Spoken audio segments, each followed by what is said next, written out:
فطرت کے اندر ہے کہ عدل اور انصاف انسان چاہتا ہے۔ ایک تو یہ ہے کہ اس فطرت کے تقاضے کو پورا کرتے ہوئے عدل کو قائم کرنے کے لیے انسان کھڑا ہو جائے، اور ایک اس سے اوپر کی منزل ہے کہ اصل العدل اللہ کی ذات ہے، اس کا دیا ہوا نظام جو ہے وہ ہے عادلانہ نظام، ہم اس کے وفادار ہیں، ہمارے ذمے ہے اس کے نظام کو قائم کرنا۔ تو کھڑے ہو جاؤ اللہ کے لیے، یا ایھا الذین آمنوا کونوا قوامین للہ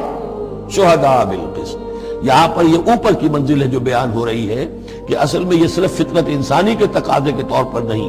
تمہاری عبدیت کا تقاضا ہے، تمہارا اللہ کے ساتھ وفاداری کا جو رشتہ ہے اس کا تقاضا ہے کہ پوری قوت کے ساتھ